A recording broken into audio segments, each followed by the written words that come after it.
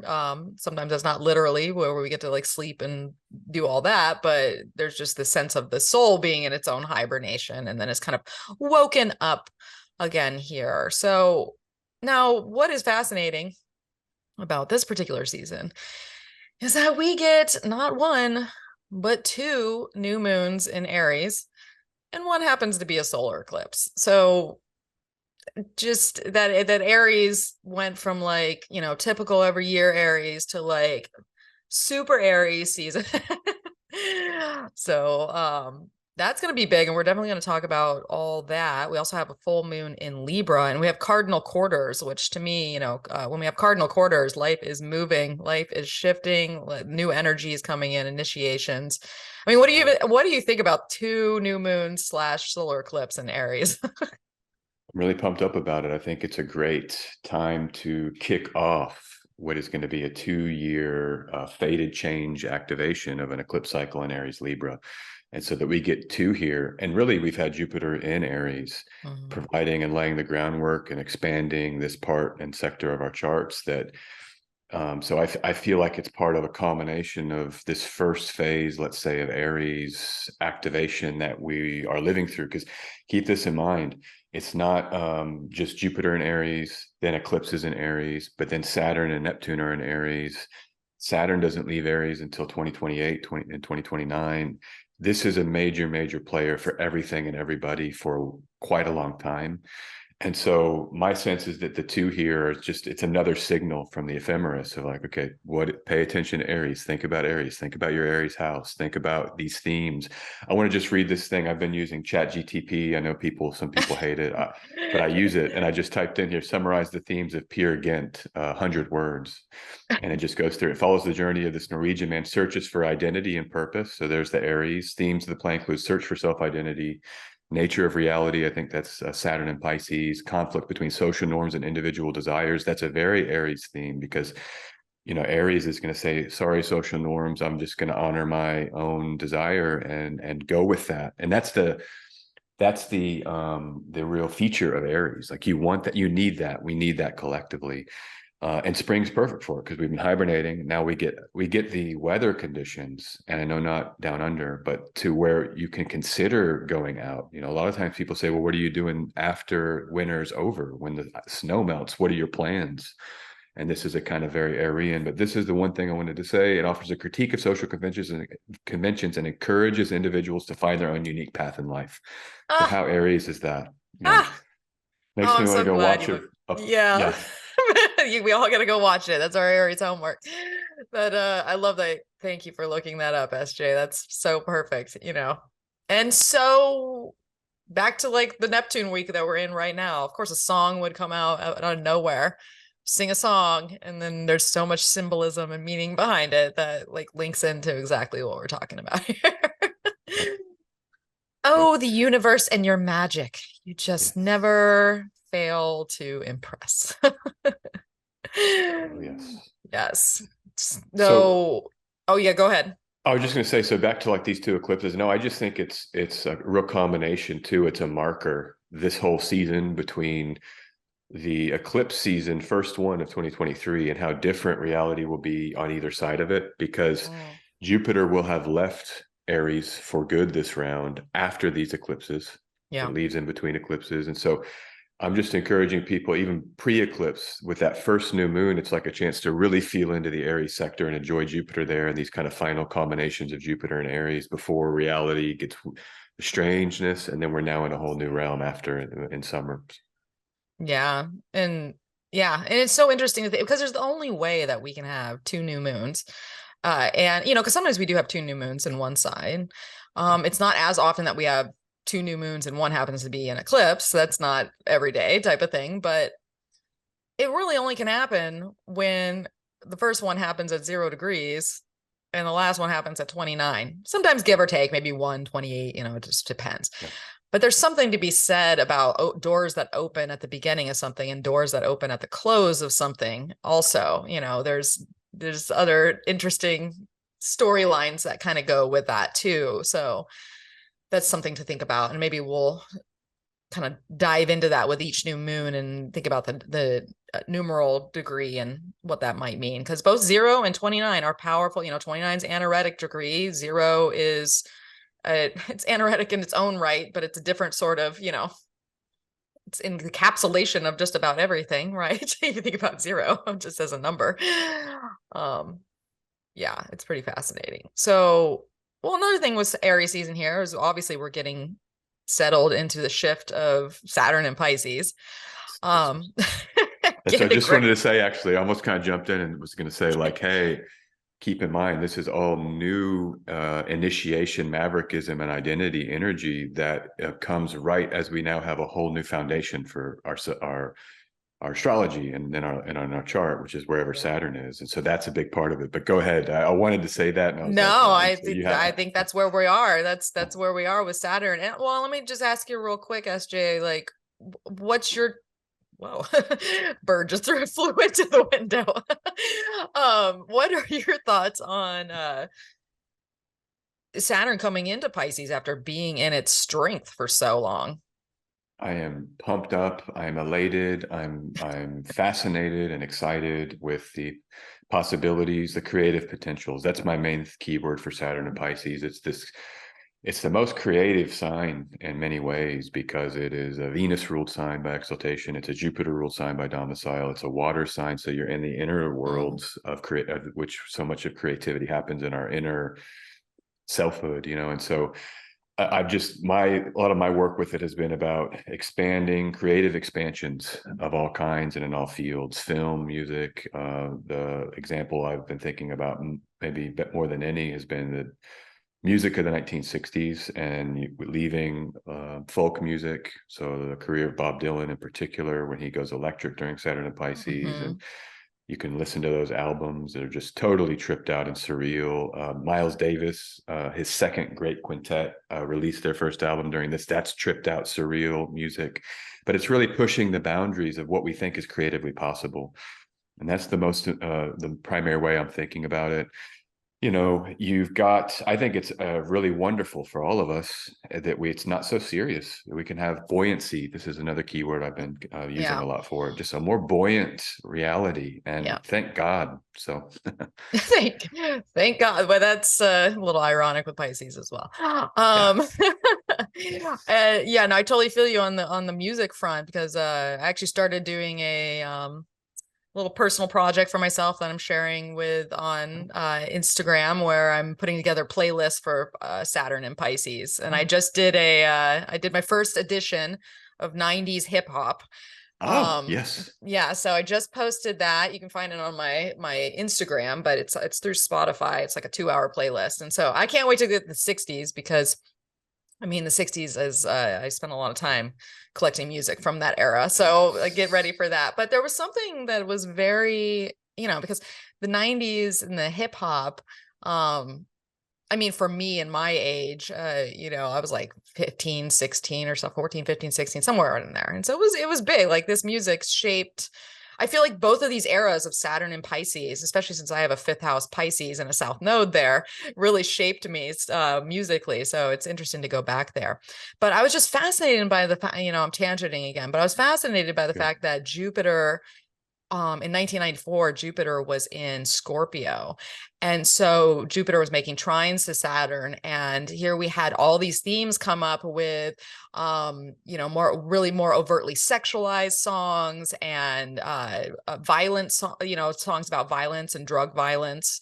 And poverty and the kind of gangster rap coming up and the themes that were along there. And it's just like you couldn't have painted a more perfect astrological picture of like the expression of that time, bringing these themes into which were carried on. It was a unique thing about that time that then influenced music much farther than that. So it's pretty fascinating. Rolling down the street, smoking Indo, sipping on gin and juice. That came out. I remember blasting that song in high school and smoking weed. I don't do any drugs or alcohol these days, but I spent tons of time doing drugs during Saturn and Pisces. Yeah, me too. In the 90s. One other just quick example I want to give because I think it really typifies and it's a really strong one is the Beatles. So they emerge Saturn and Aquarius. And this is how I think about Saturn and Aquarius as innovative, new structures of innovation that kind of set in. And so the Piscean then is the way it comes and we get to explore. Now it's like it sets and then we get to explore those foundations. And the Beatles are perfect because they arrive, Ed Sullivan, Saturn and Aquarius, I think Jupiter and Aries, during Ed Sullivan. And so the Jupiter Saturn cycle of the 60s matches where we are now. But by the time Saturn gets to Aries, Sgt. Pepper's released, and you can just put pictures up of like their early albums. I think it's called With the Beatles, and it's like black and white. It's so Saturn, and they're like these, kind of austere looking portraits. And then you get to Saturn in Aries, and it's the psychedelic. It's totally been unleashed as Saturn moves through Pisces. And so I'm very excited. I'm encouraging everybody, unleash your creativity. Like don't let Saturn restrict. This is the time to let Saturn unrestrict, right? It's going to loosen Saturn is how I think about it, especially with the trines to Jupiter and Taurus that come later in the year. And I know, or the sextiles, pardon me. I know we're way off on tangents here, but it's good context for everything that we're going to talk about, because this is very important context. Post eclipse season, you get the sextile with Jupiter in Taurus, sextiling Saturn and Pisces, and just how creative is that? Venus ruling both. So lovely. So yeah, it's an opening act of creative form, basically. And form from the abstract, that's essentially, that's what music is. Some of it's more cut in line, but when we think about those transitions in Saturn and Pisces, and even like the Beatles example there, it's a little messy, but it's also, you got to make a mess to create something, right? Creation is not, austere, clean cut, like it's, you got to just kind of get in there, make a mess, see what you create. So that is exciting so that's a big shift. Obviously, we are feeling that. We already talked about the fact that Mars is moving out of Gemini and into Cancer. So that is going to be a big shift this season. But we also have Pluto moving into Aquarius. I know. What do you think? How do you feel? I feel really happy and excited. I think it could be turbulent, and we have to keep in mind it's November 2024 when the shift is made finally. So it's a little bit of an elongated transition period here that we start March 2023, finish November 2024. From the mundane, I'm more interested from the mundane, and this cycle, the key, the core of it, in my view, you can go to the 16th century version, which saw the Protestant Reformation. And the core of that is the notion of what is a human being vis-a-vis God. And we find that there was this kind of reinvention of the selfhood that was required to withstand the sort of more Aquarian pressures of that era, which fits with the sun being exiled in Aquarius. It's like, who is the self? Where is the self? We have to get innovative around that. But the Protestant Reformation was an example where individuals can now go right to God without an intermediary. And then the second example is, of course, the Enlightenment and the political side of the Enlightenment in the 18th century, and just how important that was. It's along the same theme, though, which is that individuals have unalienable rights, that they don't need a monarch or to give them those powers. The rights derive from something essential in the self, and how that transforms everything in terms of just a worldview. So I think, and just to quickly come back to tie it to Saturn and Pisces, when we have the AIs coming online now, and I just used it there, but there's a real question. I'm embracing it. I think these are the new technologies that are similar to like the electric guitar or to other sonic technologies in the mid 1960s that allowed for that all that music is because you had new innovations in like 8-track and 4-track and all that. But we're going to have to figure out, who are we against the backdrop of these technologies, and what is a human being, and what does it mean to be human, and how do we kind of redefine that to sustain it and maybe give it more strength than it's ever had. And I think it'll have to be against the backdrop of things like technocracy or transhumanism, or all of those conversations are the ones I'd like to have. Last thing I'll quickly say is it ends in, I think, 2043 finally. So it's going to be 20 years here. We're going to settle into this for a long time, and I'm excited. I'm pumped up. I love it. So yeah. Well, and it's fascinating that you say that about the learning what it is to be human. And the irony of AI right now is it's teaching us because we've only fed it with what it is to be human. We're reading back, or we're getting back who we actually are. And so I think we get to learn a lot about ourselves through the AI, because it's only spitting out what it's spitting out is because we put it in. So and there's some problematic parts to that, but I think that's part of the process. So like SJ said, we're embarking on a 20-year cycle, and we have a couple years of kind of dipping in and out of Capricorn and Aquarius still. But there is something to be said about an ingress. An ingress will show you something. So it'll show you something. So we're going to have our eyes peeled to see what comes up with Pluto and Aquarius. Now, another thing just to mention before we get into our Aries ingress chart is that all the major planets are still in direct motion, still moving along here. Now Mercury is going to slow down to station retrograde, but that's going to happen right after the eclipse and when Taurus season starts. So we still have all planets direct, but Mercury is about to change that, but not quite yet, which is so, I mean, maybe we'll touch on that just a little bit when we get to the eclipse, but it's pretty fascinating to have a Mercury slowing down and about to turn around right during an eclipse. But all right, well, let's get into our Aries ingress chart. So if you're watching the video, we're gonna share our transits for March 20th, 2023. I have it set for Washington, D.C., and that's 5:24 p.m. Yeah. So, you know, I have it set for Washington. So there is kind of a theme of what's going on in the US in this particular chart. But as SJ was talking about before we got on, these themes are for the entire world. Everybody is going to have the same chart, just with different houses and different rising signs and midheavens and stuff like that. So, I mean, when you see this chart, SJ, what's the first thing that pops out to you? First thing I looked at was the wide orb sign-based square between Saturn and Mars. I think it's really important to acknowledge how this year the mutable signs take over in terms of where the throttling is going to take place. And I say that with an astrologer kind of, I use that verb intentionally because Saturn and Mars, one way to think about the label malefic is just that they signify things that can feel like a real ride that we get taken on. It's often challenging, where things get changed. Mars will come in and reform things with sometimes even stark events that can happen that are martial. Saturn requires us to maybe lose things in order to understand what we have, or to struggle. And then in an immutable sign, we're talking about two hats being worn simultaneously. We're talking about a lack of certainty between what is in terms of what formerly was and then what will be. And so there's this real kind of struggle with transition that I think defines this year, because remember the Aries and ingress chart, and I know but for the folks out there, this can define the energy for 1 year.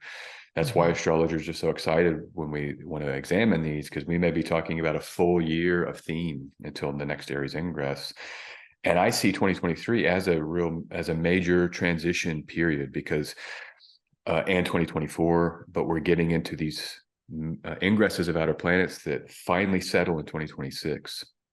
And so Saturn in Pisces will oversee, which is a mutable sign of transition. Pisces oversees the Neptune ingress into Aries, the Uranus ingress into Gemini, and the Pluto ingress into Aquarius. All will be overseen while our foundational planet Saturn is in this strange immutable time. But with Mars squaring, it just means there could be some discomfort here. And I encourage people to just relax. The banking systems we've seen failing this week. We've got all kinds of wild changes that we're living through technologically with the AIs, like we just talked about, the war in Ukraine. I mean, everything's in play, and it could be some major shifts here. So that's my first opening sort of salvo with this chart. The first thing that I noticed.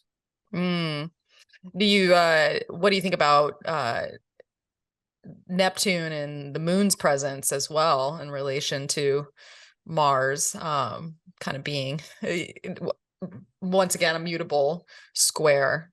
It's like an interesting combo. Yeah. I think it's a big part of what I it underscores and extends and makes more specific the kind of general conversation that I just mentioned, because the moon is the people in mundane astrology.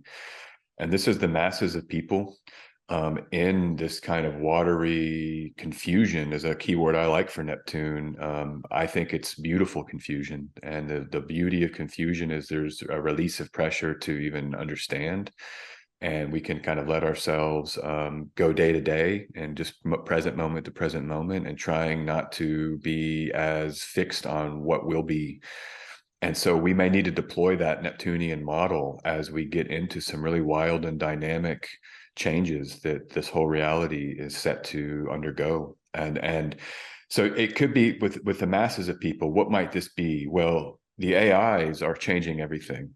They're going to continue to change everything. And I think that's why I encourage people to start interfacing with it, because it may be that your job is threatened, right? If the AI can write copy, do like 75% of that, What about copywriters that were formerly generating those first drafts? You know, they might be better served learning how to use the AI to do that, and then deploying their skills more for the later drafting phase where AI can't do it very well. You know, so that's just an example of how the collective masses of people may be going through a period of confusion and transition. And the last thing I'll just quickly say, I do think the war is a big risk here. And we've got an active hot war in Europe. It didn't go away with Jupiter in Pisces like we were hoping because of the 1864 resonances, I think 1865, whatever it was. And so this could be building and continue to be a problem. And anytime you have Mars squaring the moon, that's what you think about, war with people. And so I'm hoping that doesn't happen. 100%. I don't want it to happen, but we have to acknowledge the symbol of the moon in Pisces squaring Mars. Sorry, one more quick thing. Fog of war is the key word I've been using for this, because fog, when you have air and water, that's a fog. Those are fog, and you have Mars heating up the water and air. I'm not sure about the science of fog. Okay, I'm probably getting something wrong, but you see what I'm saying? It's like, what is real? Gemini, lies, deception. I don't think we even know. I mean, I try to follow this stuff with Ukraine, and you can't even get the information. It's like fake videos. One side says the opposite of the other. So to me, it's part of the mutable challenge of the period we're in, particularly this year because of these Aries ingresses. Like, don't trust things, double, triple check, be aware that we're in a period where information might not be real, and there's really no way, it might be impossible to even figure out what is real. And just go with it, right? Create around that. You know, I go back to creativity as the outlet for this stuff. Yeah, it does. Anyhow, there is a lot of creativity within this. I think that speaks to us getting excited about music and film and art and stuff like that, you know, seeing these transits. But you bringing up the confusion aspect and living with that, while Mars is still trying to figure it all out. You know, there's some tension between what's known and what's a mystery. And thinking about the moon in Pisces, and especially in such a balsamic state, you know, there's just no light. There's no light around the people to some extent, you know, so we're not going to see, you know, if the sun represents that point of power, you know, people in power, like there's an aversion going on here. There's a darkness. So knowing exactly what's up from the powers that be, especially with Mercury as well being in this combust state, that so close to the sun, and at least for here in Washington, ruling the ascendant with that Virgo rising, you know, there is that, there's this blindness, there's this not quite seeing, the goes back to the confusion and not quite knowing, and, you know, maybe trying to figure out, but maybe being tired of trying to figure it out, you know, and that being part of it. Well, and Venus is an interesting position here too, conjunct the North Node in her domicile. So she's in definitely a different state than last year when she was sandwiched between Mars and Saturn in Aquarius. So what do you think about Venus's position, especially nodally, domicile wise?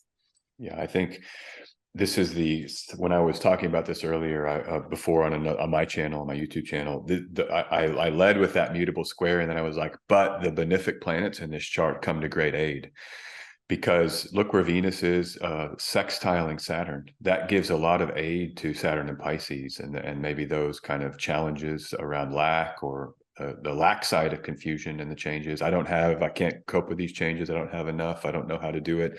Well, Venus there can give a lot of aid. For America, I think this is about religion, philosophy, going with higher-minded ideals and ideas, learning. I think this can be a wonderful moment to just stay on the learning journey, stay kind of expanding what we think we know, and realize that we don't have it all. We're not, you know, we don't have all the information. And so this can really support learning in the mutable period, I believe, and staying with the fixed sign Taurus and Venus there, trying to settle into some pleasurable learning to navigate the change.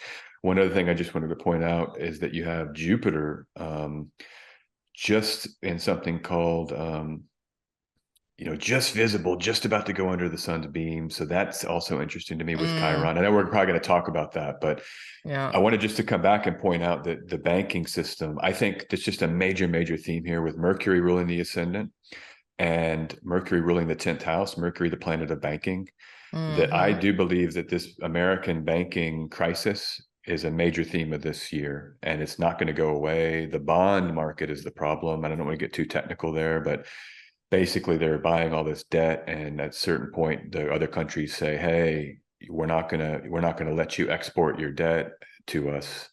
And so just watch for that. It's in the news right now, and everybody can pull up these stories about the banks that failed this weekend, but that's going to stay around. It's not only because Mercury, it's Virgo rising, Mercury rules the 10th and the 1st with Mars in the 10th, like anger around banking and money, but it's the 8th house pile up there. Yeah.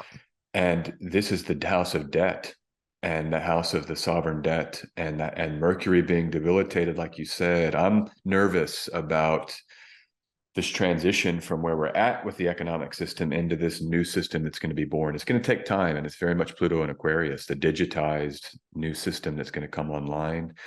But look for, yes, this part of it to be tensions around money.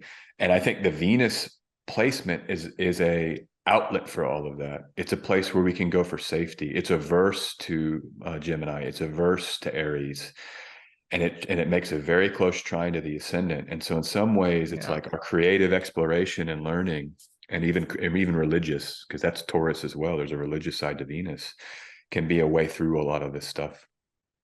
Yeah. Yeah. She's our kind of sweet piece here, to some extent. And especially if we go through certain things that might be confusing, or we, we're like, what's going on here? A lot of times in those situations, we look to a higher, Yeah. you know, reason there. And it's interesting to think about, because I think you're absolutely right about the whole banking situation, especially because, when big news comes up with these shifts taking place and right before an Aries ingress, you can bet like these are themes that are going to carry through. That's just kind of the nature of it.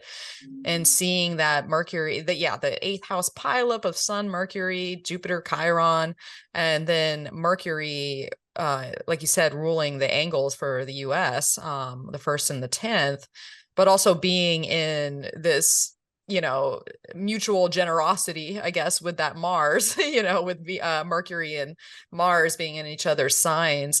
And Mars being in the 10th house and angular, like, especially with Venus also ruling the 2nd house of, it makes me wonder if there will be help that is given once again in these scenarios when something's failing, and then who's going to help out there, and should they help out, and what's the bigger issue here, and are we just putting band-aids over things in the long run, or does something need to fail in order to like move on to what's going to be next? And I think it brings up like just the big things you were talking about getting really clear on the fact that we're in this like even longer period of transition with Saturn being in Pisces, and these bigger movements of Aries that are going to happen over time.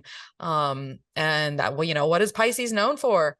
And Neptune, disintegration, falling apart. Sometimes you got to fall apart to come back together. And yeah, so these no one wants money to fall apart, because we need it. But if the system's corrupt, or if there's certain things going on there, or past actions are coming to roost, it's like there's consequences. Which is interesting also, once again, thinking about this being such a balsamic chart with the moon and the sun, and that being the end of a cycle. What needs to wrap up? What are these last bits and pieces? What's like, yeah, it's a interesting time that we live in. But what does Aries love? Aries loves a challenge.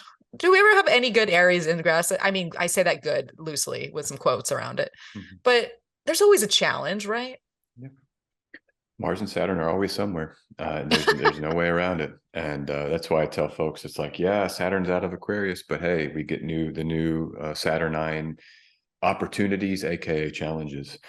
So I just think you're very wise to point out the mutual reception, you might say. I call it that just because they're in their own domiciles, and they're exchanging via sextile. I think that's a very useful mitigation. And then, yeah, the second house with Venus there. I think there'll be a lot of opportunities financially as these new systems come online. And that's how I see Mars mutually received with Mercury in the 10th house, is that this year is going to be known maybe for the new actions around the debt system and we're seeing it now with these bills that get passed. I mean, the powers that be they've got all kinds of scenario plans. And even in the bill that was the COVID rescue bill in 2020, when they did that, they had it in that bill, draft legislation that was removed before it got passed, but for something called a central bank digital currency through the Federal Reserve directly, where each citizen will get a crypto wallet that's a Fed coin, something like this. And that's a whole different conversation. But to me, this feels like a year where that is going to be advanced, because you have the new energy of the Aries comprising the 8th house of debt and money and collective debt and shared assets, which is a central bank. And you have then Mars right there in the 10th with that reception and overcome by Jupiter. That's supporting Mars. So I'm with, I think that what you said about look for some opportunities here with Venus ruling the second house as well. I do think there will be great opportunities. This may be a year where it's just like new stuff comes online and we can get some support, and we're into some opportunity. So I hope so. And I think that's the whole thing with this chart here, is we're seeing some challenges and we're seeing a little bit of opportunity. And it's all mixed within this space of, once again, like transition and things not being entirely clear, but we're working with what we got and we're taking kind of one day at a time. But also with, there's a sense of enthusiasm here with Jupiter being in Aries and all that Aries energy. And of course, we're talking about the 8th house here for Washington, D.C., but depending on what country you live in, if you don't live in the U.S., all that Aries might be hanging out somewhere different for your country, but there is that pile up. So there's that. So as always, I think it's a little bit of a mixed bag, but we're gonna track it and see. Now we will say that, especially for the U.S., because we have a Virgo rising here, we will want to look at the Libra ingress chart at the when the year is half over, to see the themes there, because that's the nature of these Aries ingress charts. When you have a mutable sign on the ascendant, you always check in about halfway through to see what the next pickup of the theme is from this original chart. So we're not going to do that here today, but I'm pretty sure Gray and I did it in the Astrology of 2023. So if you want to look ahead, you can go reference that video again. So, all right, let's get into this Aries season. So we already know that we started off in this balsamic phase, but that's not for long, right? Because we got a new moon at 0 degrees, the Aries point, the next day, March 21st on Tuesday. So, I mean, the chart's not going to look too much different than the chart that we just talked about here. But yeah, look at those two just hanging out on the Aries point. I mean, what do you think, SJ, about just 0 degrees Aries as a degree and its importance? Oh, it's a major, major, major important degree, because it's the vernal point, they call it. I mean, right at the transition zone. It is the point in all of the zodiac that is most about initiation, maybe than any other point, of starting something new. And for our particular astrology, it's very important, because this is where Saturn and Neptune will conjoin in 2026, which hasn't happened for 6,000 years. And the last time it happened, the birth of the calendar, the birth of Proto-European language, I mean, it really did kick off whole new energies for human collective reality. And so I'm looking at it in that context, maybe more than anything else, because of how important this degree is for our mundane astrology over the next period. But in our charts, in our personal charts, I mean, I really would encourage people to think about what you're initiating new and fresh during spring 2023, particularly before the eclipse season, because Jupiter is in Aries. Jupiter is co-present with this new moon. It oversees it. It can inject it with even more hope and optimism and kind of more ambitious visions for what is going to be initiated what new self is going to come online here. It's also in the Egyptian term of Jupiter in those early degrees of Aries. And so there's a certain Jupiterian quality that I would encourage people to try to tap into. And yeah, you know, finding it where it is in your chart is a useful thing in my view to engage in. The other thing I will say about it is that Mars being right about to finish its rebirth. I think we've been involved in these conversations of the new since Jupiter ingressed into Aries on 20 December, and then since Mars stationed direct on 12 January. This has all been building up to these two syzygies, the new moon and then the eclipse. So thinking about it in that way too, it's the culmination of a few months here of newness and establishing a new self and a new identity. There's a lot of support with Mars moving faster and finishing out one phase of what it just rebuilt there in Gemini. One last thing I'll just say is Gemini and Aries and how important they are and supportive they are. Whenever we initiate new, based on inner passion and a kind of renewed identity, using the mercurial tool set to help with that writing, thinking, analyzing, there's a beautiful way that we can do that here. So you may want to write out like your new 100-word summary, like I did for Peer Gynt. What's your 100-word summary for the selfhood? And give in this like 2023 new period. And that might be like a homework assignment or something like that, using that Gemini Mars. No, I love that. And you know, you're bringing something to mind here too, just thinking once again, this interesting dichotomy of the newness and the freshness of the early degrees, but it being ruled by that, you know, Mars that's at the very end of something that we're experiencing, versus, you know, when we get to the eclipse, we're going to see the opposite, where the luminaries are at the very end of something, but Mars won't have moved too much, and it will still kind of be at the beginning of something in Cancer there. So it's, yeah, it's just, it's an interesting, there's wrapping up, there's newness. I love that. That's a great homework assignment, you know, write it out. What's this new self-identity that's emerging? Because I feel like everyone out there is going through that. You know, that's just the nature of Aries. We've already kind of talked about that. And so here it is. Here's that opening door. If anything, we're going to feel it like this is going to hit, and we're all going to be like just imagine the eyes just popping open, like, I'm awake. Here we are. You know, I got out of the Pisces zone. Of course, we still have things going into Pisces, but you know, when we get all the personal planets out of these spaces, we're gonna feel that fire more. So this is definitely an initiatory energy. And a cycle that is going to be a little fascinating when we think about world power, just because a new moon on the 0 Aries point, you can expect some stories to come out, some powerful figureheads to be in the news, and the world to be a turnin', I guess we could say. So, and you know, look at Pluto there, just hanging out.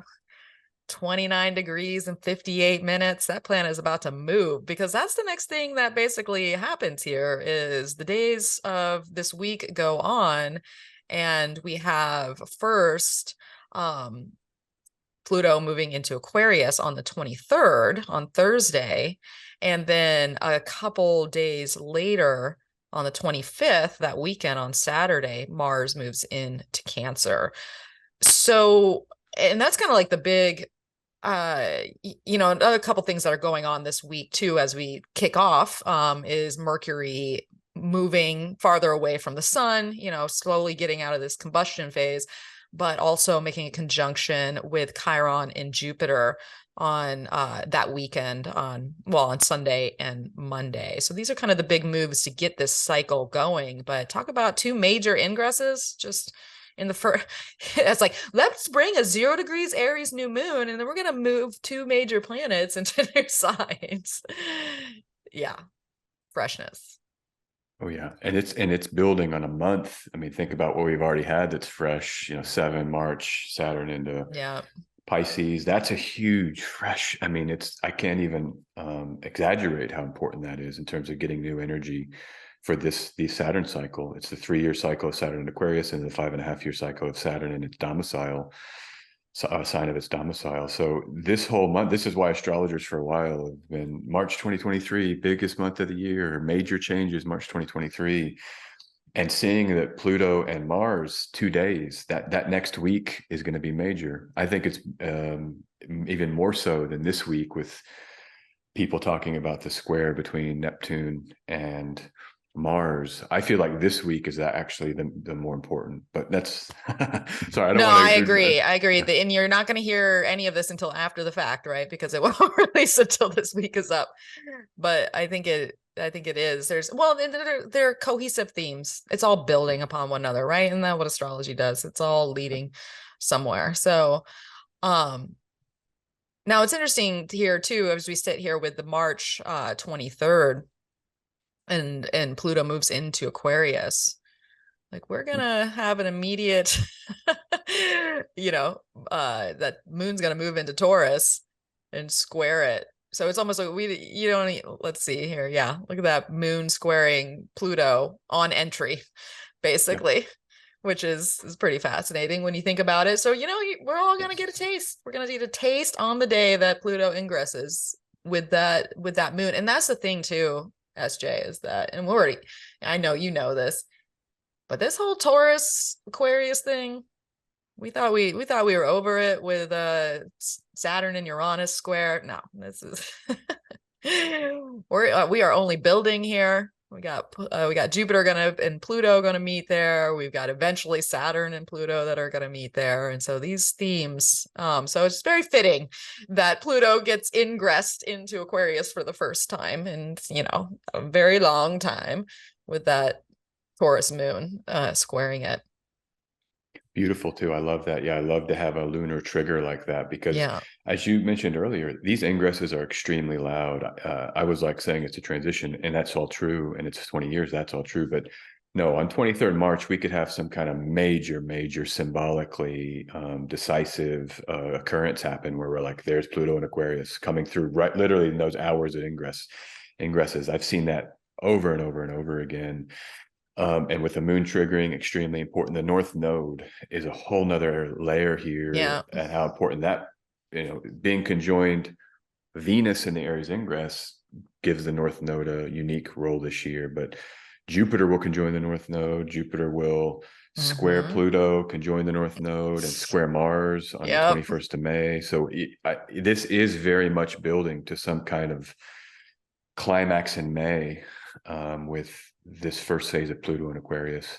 And I do think the moon, I'm just seeing that moon, and it's like, wow. I'm excited. I love when the moon can activate. Yeah.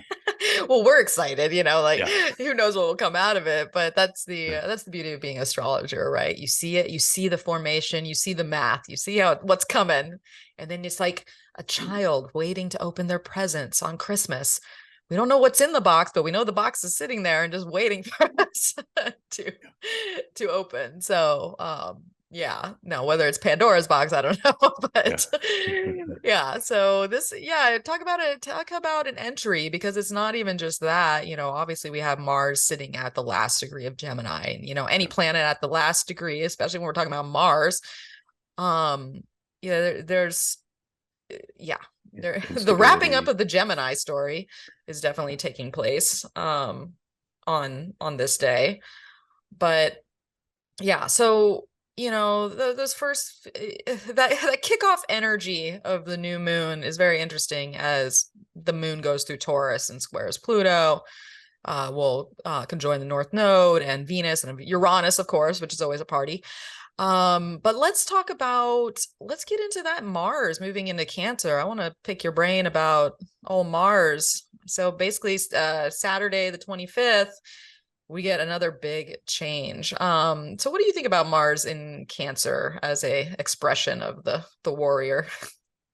It's a strange one. I mean, my words for any time we've got a planet in a sign opposite where it's more comfortable is unorthodox. It's my favorite way to think about these energies, because Mars usually is more of that Aryan expression, that Aries style expression that we were speaking about earlier, breaking free, moving beyond, taking action based on maybe excluding what others believe the action should be.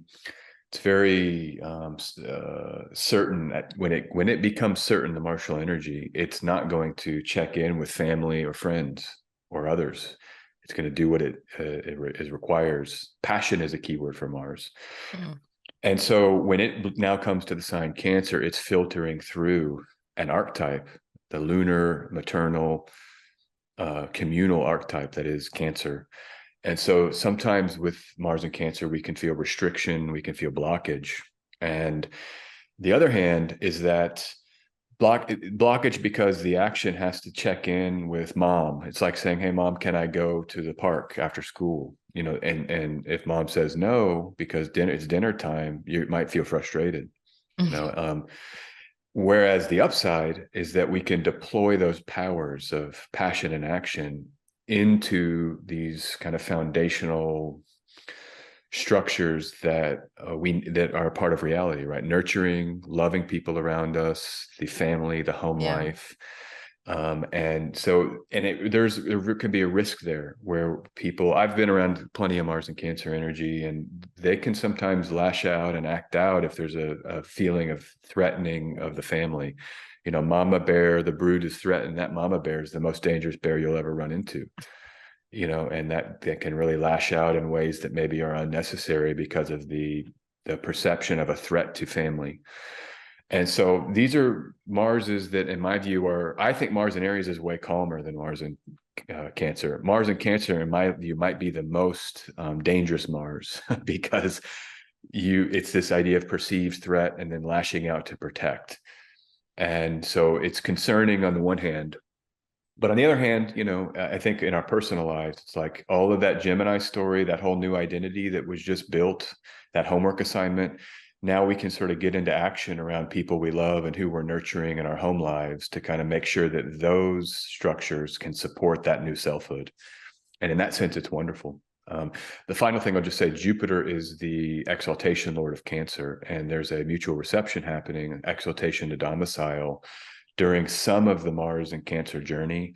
That's majorly supportive to extend the initiations of the Aries into our maternal and home life as Mars comes into this boundary. So, and I think it'll be a relief, right? 8 months, over 7 months in Gemini. Now it's at least some new Mars energy, and it's trining Saturn. It's not opposing it or squaring it. That alone is is some kind of upgrade. So.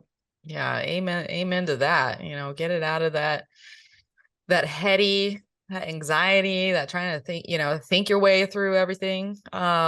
It's all up in the head zone, you know, where Mars is not moving into its strength by any means, but it does that, every placement has its blessings, right? When you think about some of the things you said with Mars, taking action to protect what it cares about, or to, do what's needed there to develop that more in life. Like especially if we're starting this new identity and we need support, you can be who you are and you can do what you want to do.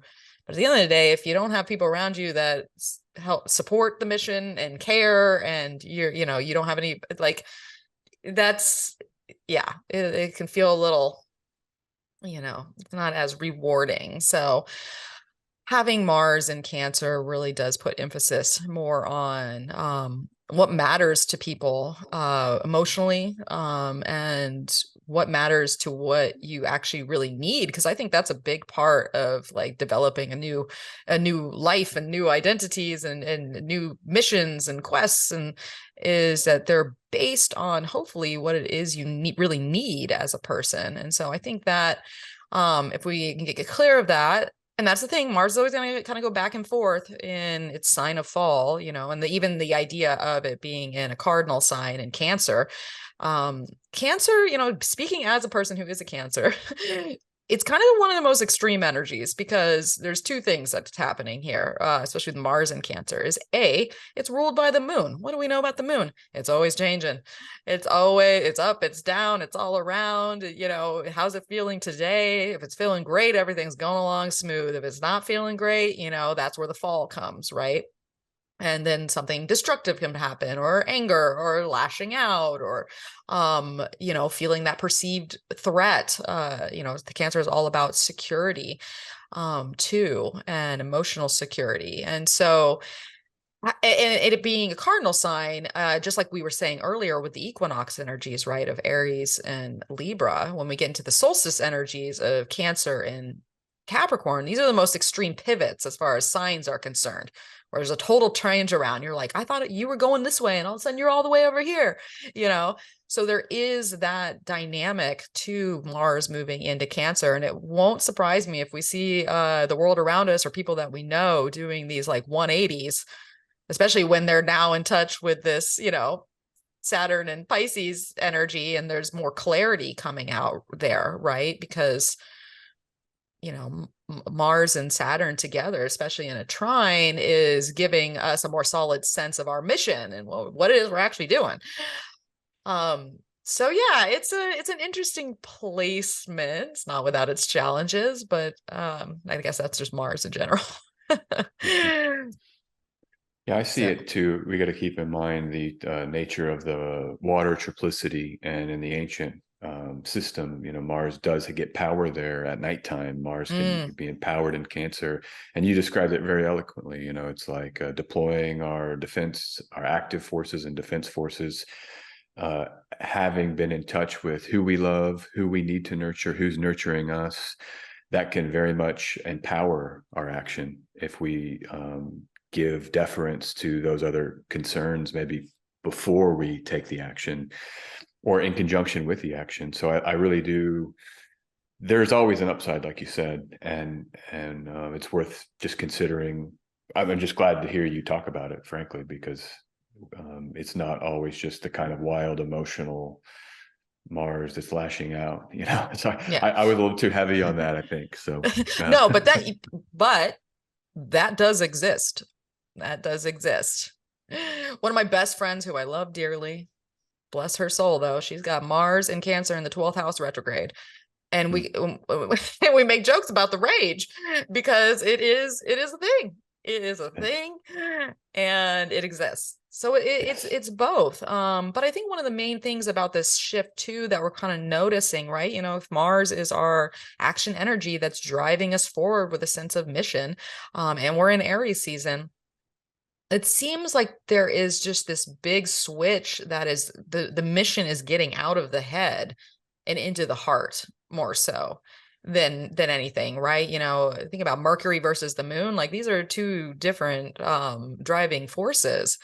And especially with Cancer being a cardinal sign, you know, this is initiating energy. Might be a little rocky in its initiation at times, but it is starting something. So that's another thing to take into concern, where it was all up here, the pan was all up here in the head, but then Mars moves into Cancer and you're like, oh, but my heart doesn't feel it, or now I'm feeling this, and like, oh, yeah. Yeah, and the Jupiter is where I want to just bring that back in, because when I think about the Cancer archetype, the things we think first are mom, home, and body, right? And but there's this whole other side of it. It's like the matrix of the Gaian matrix of reality. Cancer has this whole component to it, which is not just like my mom or my physical home, but it's like the collective mom, the collective home. And I think this is one of the most mystical, in some ways, signs, because you're getting into the nature of reality itself. You know, what birthed us? What is the entity that birthed us? It's the rising sign of the Thema Mundi. And this is where the Jupiter can come in, I believe, because Jupiter is all about, it's a mutable planet, expanding our minds, you know, growing and changing through learning information or new experiences. And, you know, when we think about Cancer that way, that's what I think of when you were talking about. It's like, this is like there's some Jupiterian here, where we can kind of act in conjunction or in coordination with Jupiter and explore. I think with the Pisces Saturn and this new creative foundation, it might be worth considering here, just like what is possible, you know, and if you have a limit in that belief system, we all do, maybe X that out, cross that out, and say, well, look, what if it was different than that? Or what if something actually is possible that one didn't believe was possible, and how that new belief might nourish in that kind of Cancerian nourishment. Because I think about this as the hype talk. You know, moms are great at hype talks. No, son, you're awesome. You're good at math, even though he's making C's. The mom isn't going to want to accept that. Mom energy is like, no, my son's a genius kind of thing. And so anyhow, there's that side of it, which I think can be supportive of action, particularly when there's a mutual reception between Mars and Jupiter. And then when Jupiter comes into Taurus, it's a beautiful sextile. And so you do have this Jupiter support the whole time Mars is going to be here, the exaltation Lord of Cancer, Jupiter. Yeah, so what's interesting about that, like hearing you talk about that, is just thinking about the moves that are going to be made here, right? Mars moves into Cancer on the 25th, and then we got that Mercury, who's about to go over Chiron, and then Jupiter, which the Chiron, we're literally speaking as Jupiter's moving off of Chiron right now. So there has been this Jupiter Chiron theme, and Venus has gone over this placement, and the actual perfection of that. And here Mercury is now on it on Sunday. And the moon will go through Gemini, which is, kind of highlighting Mars's time there. But there's something to be said about, where's my brain going? Getting to this first conjunction of the moon and Mars in Cancer, right when Mercury and Jupiter are conjunct. And so everything that you were just saying about that idea of like the belief and like what's possible and like getting to this new sort of like change, that was really speaking to me, and these like double cardinal signs, and thinking about how on Tuesday the 28th, all this, especially we kind of wake up here, at least here in the North America, with this energy of like that bigger awareness and that belief, and that like, what's my heart saying, and like, what am I, it's, what you're saying really paired in well with that. Yeah, I think it's beautiful to think about the Cancer. I love Cancer. I mean, it's like I'm Aries, so you have that square, but my grandmother was heavy Cancer, and we were like in love with each other. We just loved each other so much. There was some other synastry that was a part of that. She had Jupiter and Saturn with my Jupiter and Saturn. We were born 59 years apart, and that helped. But there really can be a part of it that is the mystical Cancer, you might say. And like Dane Rudhyar writes a lot about it quite eloquently, where he goes into the whole nature of reality that Cancer can point us to when we deeply explore it. And of course, Capricorn has the same power. That's why when all those pileups happened in Capricorn in early 2020, I think it did something foundational to everything in a way that it wouldn't have happened if it was like in Sagittarius. It was the Capricorn that was why we kind of, our whole reality turned on. And many cycles were part of that, but that was one. Yeah, but you're right. Yeah, you're absolutely right. I mean, sign does matter. And because it all comes down to rulership. It comes down to the function, how it realizes itself, what's the initiating energies or behind it. And so, and so there's something really sort of magical, but also challenging about the week of March 27th, especially March 28th, and March 28th, just as a day, right? Because we're talking about this moon conjunct Mars. We're talking about Mercury on Jupiter, which only happens, once a year, unless Mercury retrogrades over it or something. But, Mercury on Jupiter in Aries, this is a one-shot deal for quite some more time. And so talk about the breadth of vision and inspiration and like kind of that bigger picture, that bigger like aha, and it's paired with the moon getting revved up by Mars while the moon and Mars are trining Saturn. Talk about like a moment where you might catch a glimpse of what it is, where it is you're going, feeling solid, feeling enthused by it. Maybe feeling a little nervous because it's Cancer energy. You're like, you feel it in the pit of your stomach, your gut starts to activate itself in some way, because we have the first quarter moon in Cancer that same day. And so we're pushing off the cycle here. So yeah, this is a big day for the day itself, but also like a wider scope of where you're going and who you are and what's to come and how you're changing and what you care about and what you feel and what your intuition's saying, all those things. Oh yeah, it's a foundational day. And I just want to keep throw in here the notion. I always watch Mars and Saturn for elections to find out where are these moons that we might want to use for elections. And when Mars shifts into Cancer, it opens up we lose the the cardinal axis. We've enjoyed, with Mars being in Gemini for 7 months and Saturn either in a fixed sign or a mutable sign, we've enjoyed this kind of free cardinal axis. Yeah.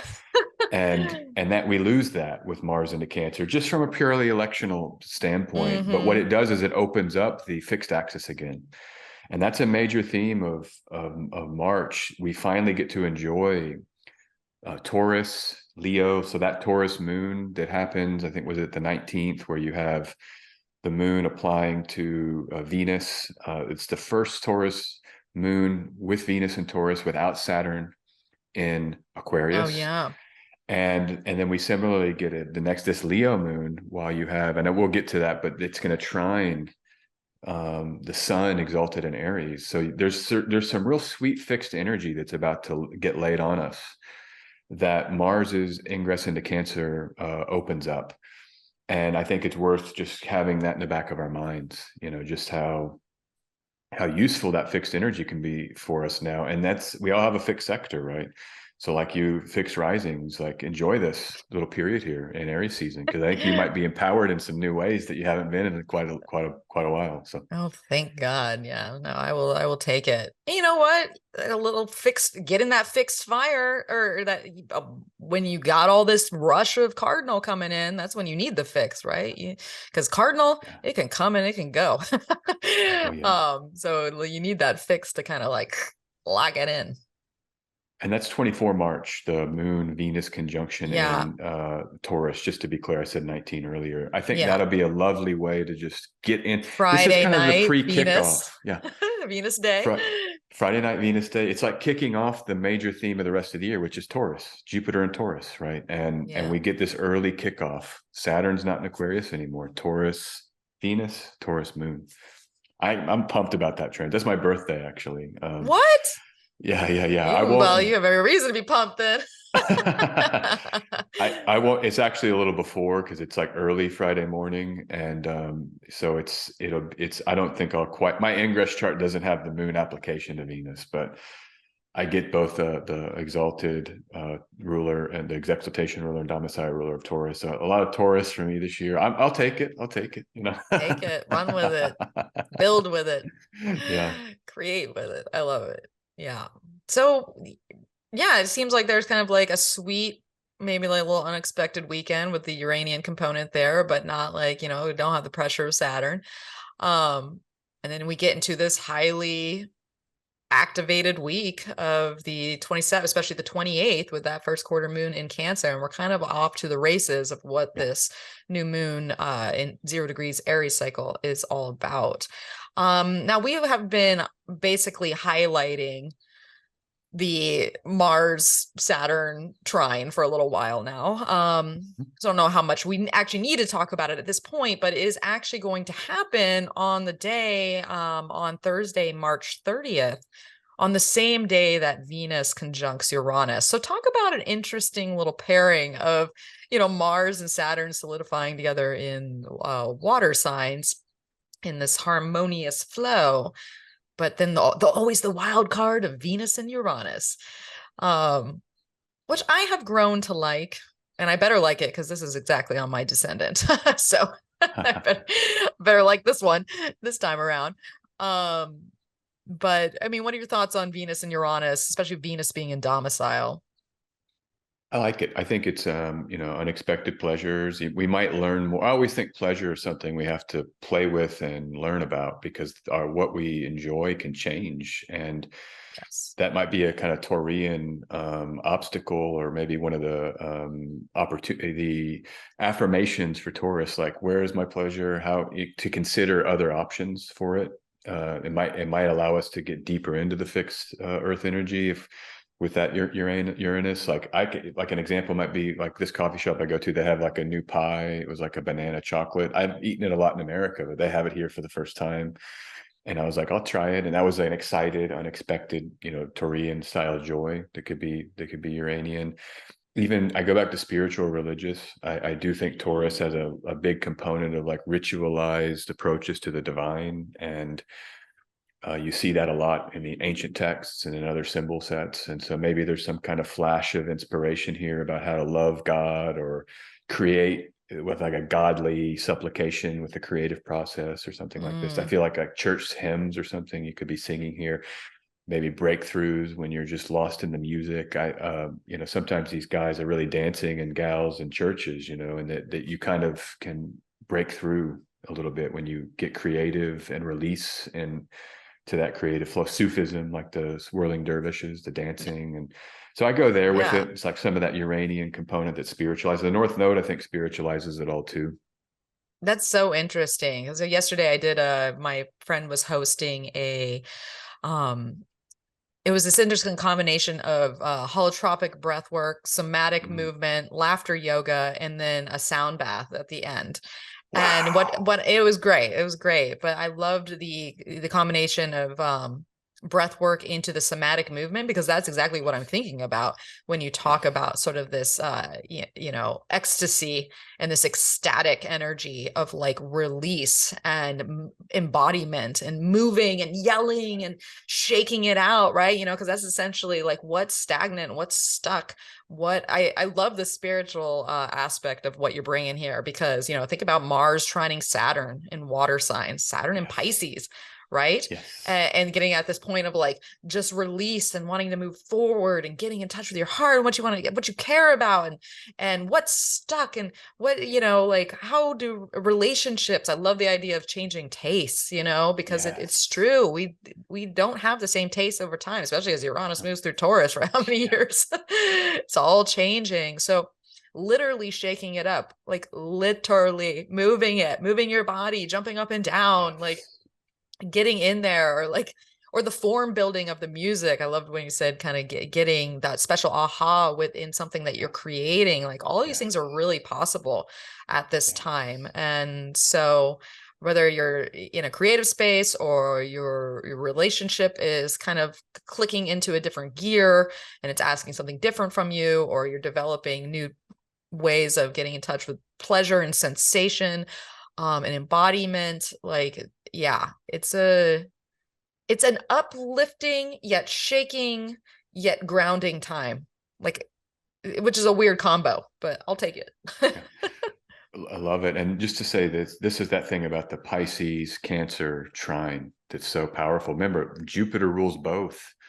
And so I everything I was saying earlier, we were talking about the heart. You were mentioning opening the heart with Cancer, and I was like, this is like the what are your limits? Like explore what you believe are limits, and maybe consider them not being limits.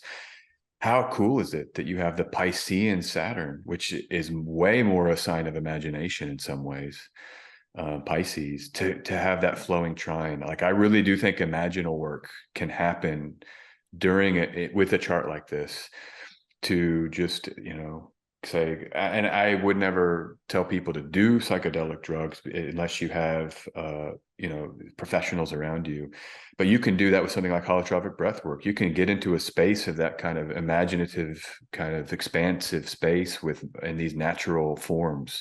Really glad you brought that up, because I do a lot of that too with like my yoga training, and that's a real important part of how we can open our minds, is by using the breath. And that's what the Cancer is. It's the body. The moon is the body. The moon is in Cancer some of that day.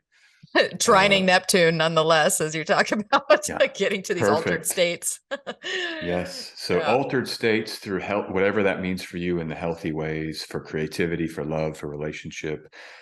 And I think it's a wonder, and it's all contained with the Aries activation. That's what's so beautiful about it. It's like it's part of that new self, and the sun's exalted, and this is an awesome energy. Now that we talk about it more, I know, right? This is why I like doing the show with you, Melissa, because like I get into it and I'm like, dang, this really is amazing.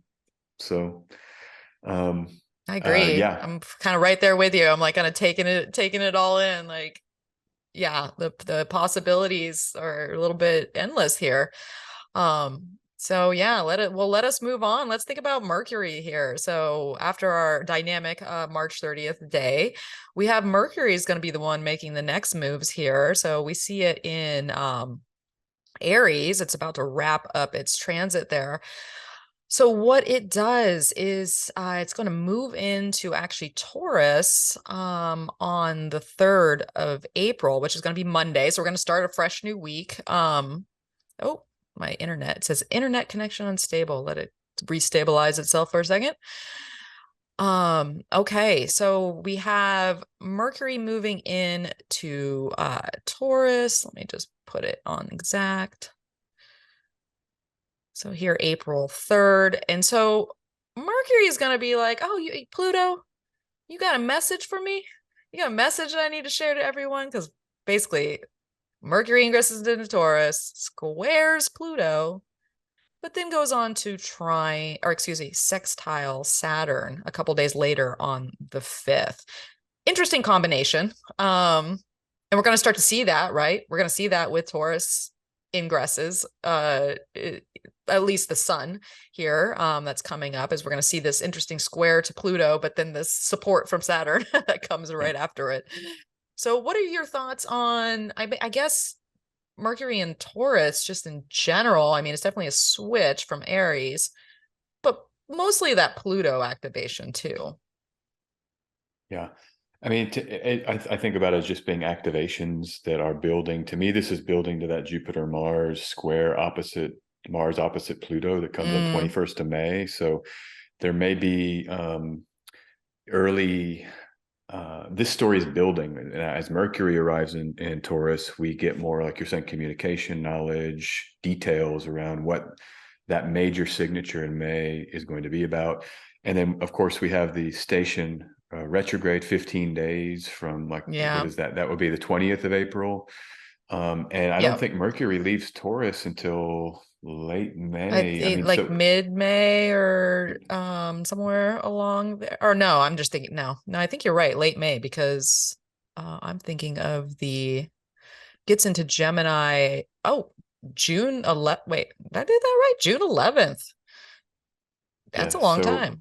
It's a long time. And so that's how I think about Mercury, is always like, when it enters the sign where it will have a full retrogradation, it really does become a long, elongated Mercury story that can, so we may be here into something that could take a few months to unfold. And this Mercury will oversee the big transit, like we were saying, of the Mars opposite Pluto square Jupiter, as Jupiter's conjoined the North Node.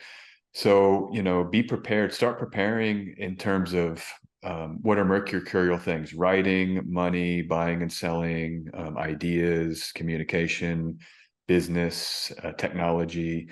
There may be I like the elongated Mercury before the retrograde phase, because it's when I start thinking about, okay, dang, what do I need to organize? What technology should I back up? In the sign of Taurus, maybe like art projects that I have going on. How can I protect them, or just kind of get them situated to survive a Mercury retrograde? I don't mean to be so dramatic, but that's just how I start thinking. I think it's a good rule of thumb there to just kind of prepare yourself there. And even cycles of what have been activated with Venus and Taurus, and with the new moon. We might start thinking about the winding down phase of the full moon into the eclipse. This Mercury is sort of nice to have, because it is winding down its synodic phase, one of its synodic phases, at the same time the moon is winding down, and then this non-eclipse season phase, the between eclipse season, that's winding down.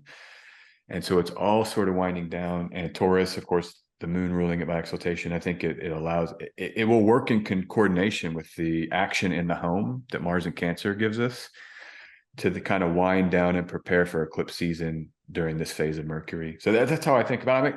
I mean, it's always for me with clients, like, I wait for Mercury to station direct. Let's wait for it to kind of shift. And then now Mercury starts moving forward. I think about summer travel plans that will all get kicked off after this Mercury direct station. So that's, I mean, I'm just, these are kind of the things that are on my mind. The one thing I also say is that Venus ingresses into Gemini, and you have that exchange of signs where there's something about the aversion between Taurus and Gemini now, with Venus and Mercury both sort of supporting but not really seeing each other. How do we what is the split between body and mind? And, like, even when we talk about pleasure, You know, it's like thinking too much about, oh, where, like this cake, for example, they gave me at this coffee shop. I was like, okay, where did this come from? Who made it? If I were to get too obsessed about that stuff, there wouldn't have been a fun experience. But Yeah. yet sometimes it's good to do that, because what if it's some kind of toxic factory or something, you know? So Yeah. Yeah, no, that'll be interesting when Venus moves in there, because that is going to be a component for a while, with Mercury stationing retrograde and going back and forth in that zone. So that is definitely something to think about and kind of bring up once we get there. I'm thinking about our conversation earlier with the Aries ingress, and how we were talking about the instability of financial institutions and the banking structures right now. And just thinking about Mercury, you know, this transactionary planet moving into Taurus, which, you know, is a very much sign of money and resource and wealth and power and things along those lines, and making that square to Pluto. So I really wonder, and then the sextile to Saturn, it makes me wonder if that story is going to be continued on then there too, or new news comes out about it, or something kind of shakes up there, or new solutions come in, or what have you. Because like you pointed out, you know, we have a longer cycle of Mercury going to be in Taurus. So all these themes, especially as it, because, you know, spoiler alert, it stations right before it makes a conjunction to Uranus, but not quite. So there's, you know, there's something coming there, but it makes me wonder if that story is going to be turned in some way too. yeah, I think so. And I think that whole refreshment during the retrograde, that will eventually, Mercury will get to Uranus, that there is something very important with Uranus and Taurus here. And that's Yeah. been, you know, if you think about the banking, if we want to think about Taurus as representing the materiality of the earth, some people like to think about Taurus as like the banks or money. It's not my first pick sign for that, but I can understand where they're coming from. And I do think it relates to certainly like material security. Yeah. The security But aspect. yeah, there may be, you know, this is an insecure time. I mean, just pull up the news. Like, it's all weekend. I was watching this stuff. It's like every 2 hours, there's some new headline, some new policy change. And we could see more of that with that Mercury retrogradation co-present with Uranus, finally conjoining Uranus after it clears its shadow. Yeah, it will be interesting just in general, because we're, you know, you're seeing that and engaging with it while we're still got Mars and Gemini. You know, just side note, I'm wondering, you know, Mars getting out of Gemini, how that's going to affect the news cycle afterwards. But I guess we're just gonna have to wait to find out what that looks like. But we'll see here. Now our next big move that we should probably move on to, is the full moon that is coming on. It'll be April 5th on the West Coast, but it'll be April 6th for in the middle of the night for Washington, D.C., but in other places. So 5th or 6th, depending on where you are in the world. But we have our full moon in Libra, with the sun basically conjuncting Chiron earlier that day and being sandwiched with Jupiter. Let's talk about Venus energies coming back into the fray with our Libra full moon and that Venus stellar in Taurus. Mercury's sitting on the north node, you know, kind of taking where Venus was during the new moon in Aries. But also Mercury being in this flow with like an intermediary between Mars and Saturn. So what do you think? There's so many different little nuances to this full moon, but what pops out to you right away? I think right away I'm interested in the axis, Libra and Aries, and how this axis, when you think about the ruling planets of Libra, which would be Saturn and Venus, they are not making that aspect. And so this feels almost like tension to me, especially with Mars overcoming via the square from Cancer. I think there's tension maybe here between the imaginative, the inner realms, and the outer realms. It would be a theme here. And you know, confusion, I don't know if that would be a keyword as much as just having to feed different tracks of our day. You know, I mean, what if you're deep into like some imaginal and spiritual work here, like along the lines of what we talked about earlier, And then now you have a full moon in Libra opposite this very dynamic solar Jupiter energy that might be pulling you out into the outer world. You know, that because this is inner outer, it's so-called masculine signs and so-called feminine signs, and that's what jumps out to me in terms of that bifurcation between those two. Those different signatures. Yeah, I can see that. Because the rulers are all they're so-called feminine, or might say night signs of the moon, whereas this powerful outer world signature still exists. And that's just, you know, so it's good when this happens. I mean, we might have to wake up, go out into the world, go to a day job, do the stuff we have to do to maintain, and then at night, and that allows us to create the time to do things at night in our more private spheres that are imaginative and creative. So these can sometimes work together, but it maybe, you know, you're at your job, like, I can't wait to get home. You know, what's really happening, like my dreams. I want to go back to sleep because my dream life. Have you ever you wake up and you're like, oh shoot, I want to get back to that dream? Oh yeah. Oh yeah. It's like, oh, that dream was so cool. It was like inventing some new language and like talking to awesome people. And then I wake up and it's like, oh no, breakfast. I gotta go make, you know, so yeah. that's Back how to I the kind of see it. mundane. Yeah. Yeah. Well, I mean, that makes a lot of sense when we think about, I loved when you said, oh, I can't wait to get home to like do this, you know, and that's not Mars and Cancer. I don't know what is like, right. You know, with all that Aries energy activating that space. I can't help but think, you know, one of the big things that comes up with Libra energy, and especially Libra Aries, and we talked about this earlier when we were talking about Aries and its mission and itself and its desires and what I'm doing, and this is my world. And Libra is like, oh, you know what? You're in the world with other people.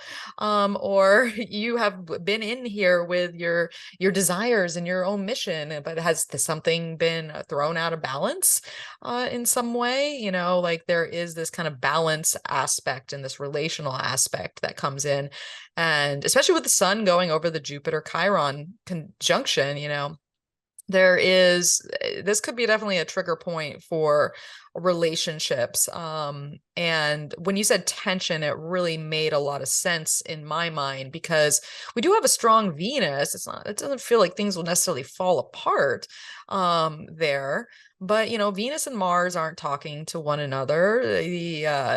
You know, there's a little bit of a serious and directed energy with the Mars, you know, Mercury tapping into the Mars Saturn trine. Something might have come up that's a little triggering, or a trigger that has been going off for the last month or so now gets almost its final hit, but also an awareness one, right? You know, you think about the full moon bringing something to completion or celebration or full brightness that we might have been working through before. So having the sun actually the sun is trapped between Chiron and Jupiter. Even though there's the tension and things could kind of erupt, I feel like there's a wisdom piece that could absolutely come out of this that might be triggered by something that is unpleasant at first, but the rebalancing and the awareness that can come out of it can facilitate moves that are going to be made past that point, especially Mercury tapping into the Mars Saturn trine. So that's kind of what I'm getting from this right away. But yeah. Yeah. The one other thing just to point out here, there's not a syzygy new moon, full moon in Libra after this. It's not an eclipse for some time. And so you have the solar eclipse in Libra in the fall, and then you'll have a lunar eclipse in Libra in the spring. And so this culminative new moon, full moon, it's worth just thinking about Libra here and settling into a pre-eclipsed Libra sector. And just appreciating, you know, all that Libra has been able to do for us with these recent transits as a rock, a place to rely on, and you know, get ready. So because this will again be eclipsed. The other thing I would just say, I love how you're talking about the Mercury in Taurus and activating that trine between Saturn and Mars. Because I always think about if something's happening in a sign, well, the ruling planets are where we can default to as a way to sort of manage or brave those energies. and we're back. So Libra can often sometimes be people, like agreements with people, as you say. It's not as much concerned with maybe the inner inspiration in terms of the Venus ruled signs. It's the Mm-hmm. outer, like, okay, what are the rules? Okay, you said this, you agreed to this, and we need to talk about that in our relationships completely. But the other side of the relationship is the Piscean and the Taurian, and just in terms of Venus's major ruling signs, and those are greatly accentuated in this chart. Yeah. And so it may be that if there's tension around the rules, we can tell our partners or our people around us, like, hey, I hear that, write it all down, but let's wait, and let's focus more on creativity and just, non-linguistic or verbal styles of relating right now, because those might be tense. There may be tension, and then delay it. Wait until, like, Venus is in Gemini. Hey, talk about the relationship, or wait until even, I would say, honestly, wait until after eclipse season. Delay all this stuff until yeah. I think you're absolutely right, though, about realizing that what's illuminated here can also be part of a bigger story that's coming once we get to eclipses, especially a solar eclipse in Libra that's coming later in the year. So yeah, there is a knowledge what comes up, but hold space for how it develops. And maybe part of that is just working on your own inner dynamic with it, right? And it comes back to what you were saying before, and we're seeing these two storylines of what's going on outside of us and what's expected outside in our world. Yet there's these very private, inner, receptive sort of energies that are taking place at the same time. So yeah, it's a multifaceted story. We will say that, there's a multifaceted story coming on here. So let us carry on, so that we don't run too long with our program. We got a few more things to talk about. Well, here we go. We're going back into these Earth water sextiles, because that's basically what happens in the days following the full moon in Libra on April 7th. We have, which is a Friday, a Venus day. We have Venus, who's going to be making a sextile to Neptune in Pisces. And then we have, where's my other note here? We have that Mercury. Mercury perfects its sextile to, why is my internet connection unstable? I don't know if you're losing me at all, but Mercury, it makes a sextile to Mars. Okay, so we're back after some internet issues with me, which is so perfect for Mars squaring Neptune, Mars and Gemini there. Mars is like, you know what? You don't get internet right now. You guys are not talking about anything important. But yes, we are.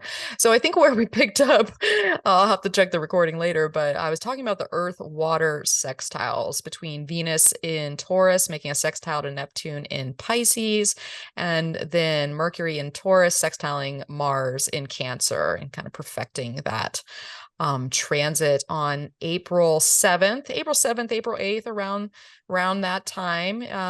We'll definitely feel it with the moon in Scorpio on Saturday the 8th. But I think, this kind of continues on that form building that we were talking about, that inner richness and spiritualization and all that we were kind of talking about throughout this whole program.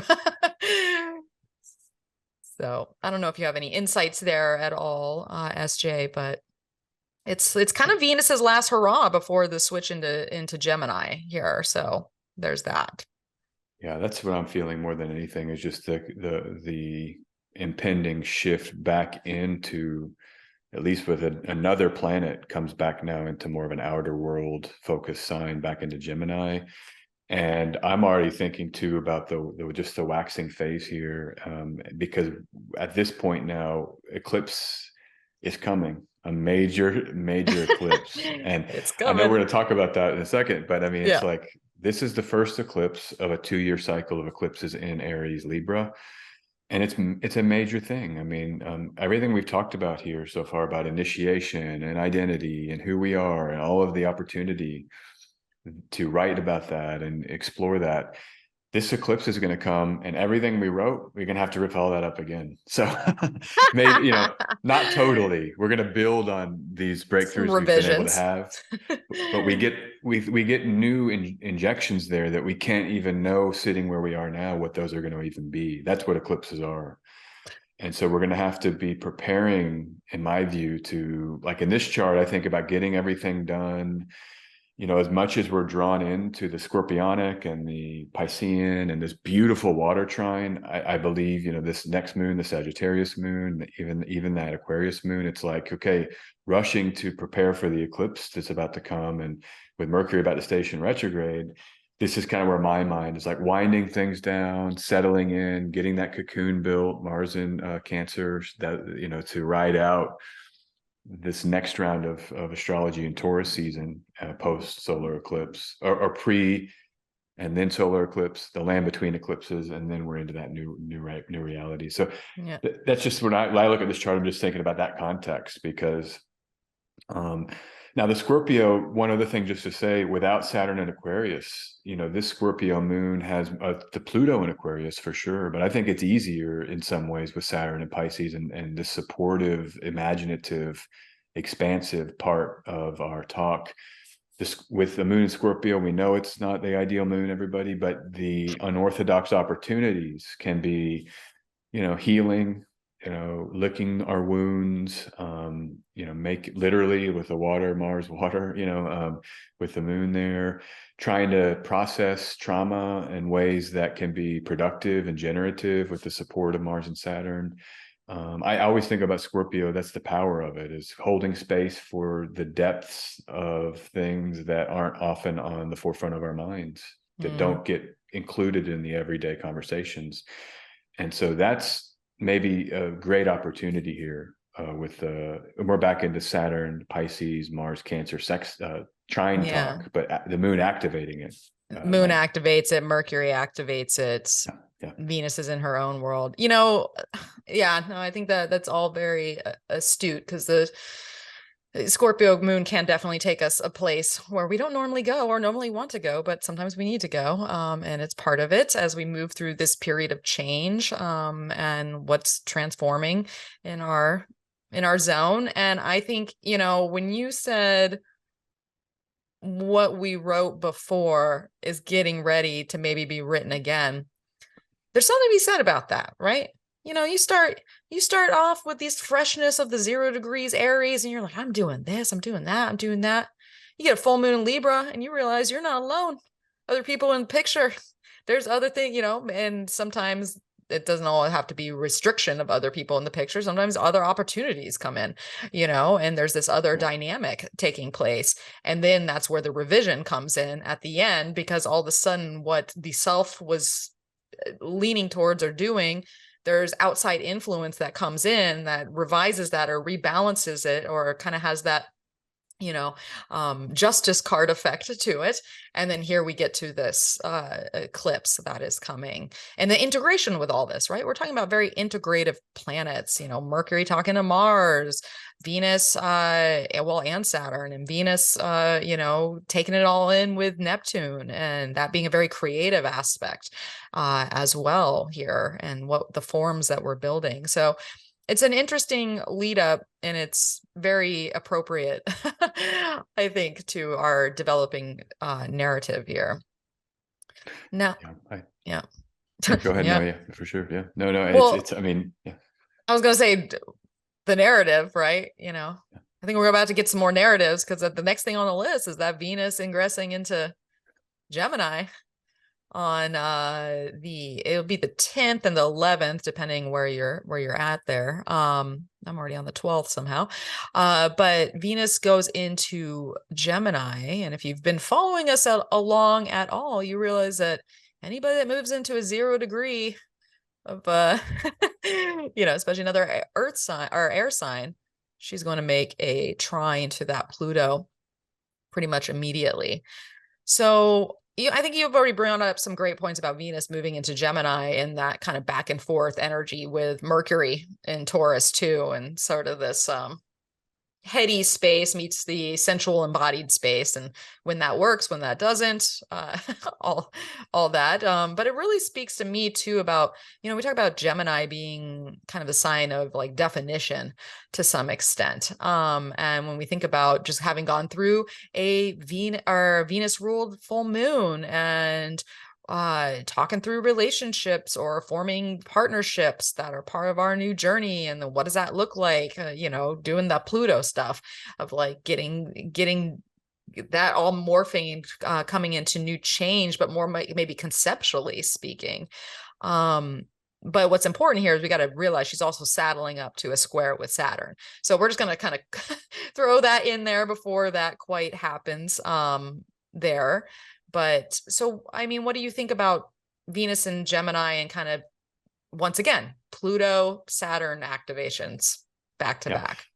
I was thinking about the Saturn and Pisces now, because everything that's hitting Gemini, this will be the first Gemini placement squaring with a perfected square to Saturn. And we had Mars in that wide orb sign base square that ended in the 25th of March. And so to me, this kicks open a whole part of the next 3 years of like the Gemini curiosity, using language to describe what we're seeing, like you're saying, giving definition to the exploration. What happens now with Saturn and Pisces pulling us more into a place where we don't want to give this kind of verbal definition, where it's more of an imaginative definition, and that tension between those two, I think, can be fruitful, where maybe we'll have to let go of an inability here of Venus trying to define, and it's more Saturn that's going to win the day, or the Piscean, cesspool is the wrong word, but the depths of the pooling of all of the depth, the deep waters, let's say, of Saturn and Pisces, and how we might not be able to escape that now with anything going through Gemini. And I think it can propel creative change. I mean, we just go back to the nature of a square being generative, maybe the most generative aspect. There might be times I write down, this is how I'm feeling, and it's like, no, I don't know if that quite fits, and just going back to the dream realm, and then coming back out of that dream realm, and we get the answer. So there may be other dips, there may be a few extra dips back into the nonverbal creative spaces that we're forced to take. And that's how I see it. But I'm loving it. I love Venus, Gemini, just in general, talking about love, talking about pleasure, relationships, verbalizing the sensations. It can be a very useful Venus, because we can comprehend what the sensations actually are doing and how we're experiencing them. Yeah. And what is my internet going again? There we go. I don't know what is internet problem. No, I think that I think that is good, because you know what do they say? One of the most successful points about relationship, if you can really make a relationship work, even through the hard stuff, is communication. Talking about communication. And when we're in these back-to-back Aries new moons, getting ready for a solar eclipse, if you're partnered with anybody, which I think we all are in some way, that communicative aspect is going to be important. And it's going through its own thing, right? Because we already highlighted that Mercury is about to retrograde after the eclipse in a Venus sign. So stay tuned for that story. Just Venus also being in a square to Saturn, which will happen on the 14th. As kind of sandwiched between our last quarter moon in Capricorn, which is a thing in its own right. But there is, being ruled by that Saturn that Venus is tapping into. There's always turning points with relationships and boundaries and commitments and personal balance and values, and thinking about all these things and bringing the spiritual element in, but also the realistic, like, what are the lines, the facts, how are we talking about this, or talking about the stuff that really matters? What are we building together, right? That last quarter moon and in Capricorn, we're back to this turning a page in a very tangible way, right? So it's an interesting lineup that Yeah. Yeah, and this is going to oversee both eclipses. So we have a Venus in Gemini that can be just not over it will be in this sign for both eclipses. Venus Yeah. is not going to have any dominion from our major rulership schemes over either eclipse, but just that it's there. This is where the Venusian, opportunities are during this eclipse season. And so, yeah, everything you're saying as we're unfolding and rolling with the fated changes that the eclipses are going to bring, being able to describe how we're feeling, will be, I think, a useful tool, certainly. And, I like a good Gemini. I mean, Gemini's, that's what it's good for. I like how you brought it up earlier, definition, because I think about it as all the sensations of the reality, and we start trying to add descriptors to them, and how useful that is, just to Yeah. process, because we might later return to these notes. I mean, it's like, okay, because these eclipse seasons really are like tent poles in the year. I mean, even with clients, I'll be talking about these eclipses for 2 years, what's happened during these eclipses, and they come up in readings, and as long as these are active, it's an ongoing story that the eclipse narratives are ushering in. And so I'm glad. So you might want to pay more attention to it in that sense. Absolutely. I mean, if you're going to look at the structure of your life and what happens and what's going down, just follow eclipses. If you don't follow anything, but you just follow eclipses, you're gonna get the meat of the story there. Absolutely. And so this is the interesting thing about Venus, moving into Gemini and squaring Saturn, having this last quarter moon in Capricorn, Saturn saddling up to flow with the nodes, which is interesting too, on a very kind of like baseline, note, a hum that is along with everything, supportive Saturn hum. But really, that's all that's going on from that last quarter moon in Capricorn to get us to the solar eclipse in Aries. So I'm just going to jump ahead there because it's an interesting week where we just sit with Venus squaring Saturn, sort of. But let's get to it'll be April 20th at like 12:12 a.m. in Washington. It'll be April 19th on the West Coast here. I know it'll be April 20th where SJ is. But yeah, we got that solar eclipse, 29 degrees, 50 minutes. Talk about just barely making it there, and obviously we got the North Node out of sign here in Taurus, but not far off. We have an out of sign aspect, a square basically with Pluto, because that's the one right after this solar eclipse and Taurus season starts. We have the sun squaring Pluto at these fixed degree signs.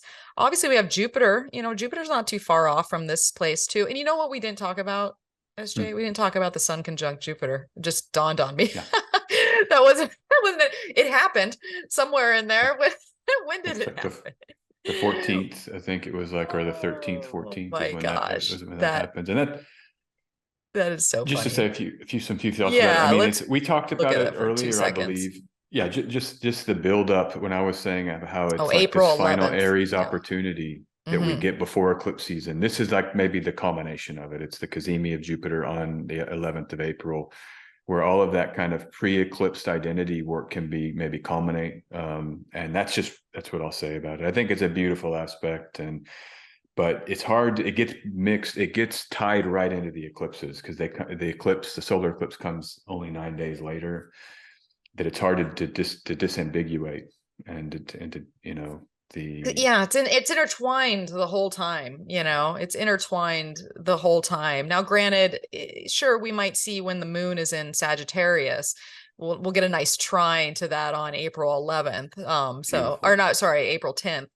On that Monday. So you might get a kind of a burst of shot of what the future looks like for you on Monday, April 10th. Yeah. But it does lead us into that last quarter moon in Capricorn we just talked about, where, the physical world is changing. We're initiating things on a very tangible level, and it's getting us back to this eclipse. But I had to give that lip service because I don't know how we glossed it. Maybe because the sun or Jupiter was combust in the chart. And so we just glossed right over it. Yeah.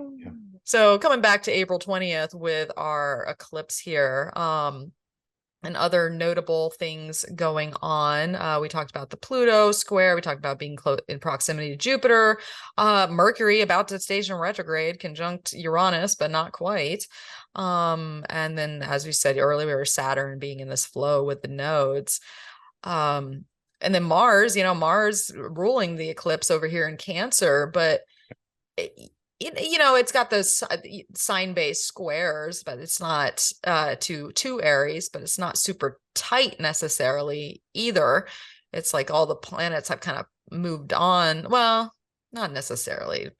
Mars will go back there, but I mean, what's to say about this that we haven't said already? I guess is a summary. Maybe we summarize it at this point. Yeah, I think that's where I think maybe we glossed over the Jupiter, the Sun conjunctions, because I think we've really kind of talked. We've just been powering it home. Yeah. Yeah, a lot of the themes of that have been established, and we've been exploring. I mean, and in this chart for sure, I think we've talked about it quite a bit. I don't really have, other than to just tell folks like, be aware 20 April, try to settle in, and the philosophy of eclipses. How do you engage with eclipsed reality? Different philosophies from different astrologers. My favorite way is to just kind of turn things down a little bit and just it's more of a feeling and an intuitive and spiritual time. And so, especially with a Mercury retrograde that's going to start only 1.5 days later, or 1.2 days according to my software, you'll want to be in wind down mode by this point, and pray and settle into, enjoy eclipses. I think that, I like to light candles and just, try to get into like intuitive zones and spaces, and Saturn and Pisces can support that. Mars and Cancer trining Saturn and Pisces, a little bit of a wide orb, but still it's that imaginal work we've done, talked about so much here, and then with your journal to try to, like with Venus and Gemini, to try to capture a little bit of that as it's unfolding in some words if you can. Yeah. But that's how I'm seeing it all. No, I like that. I feel like the importance of words and the imagining and being more in tune with spirit, right? You think about Aries energy and maybe it being more of that like Wanzi or like Keter, or like, it's more up there. It's a seed.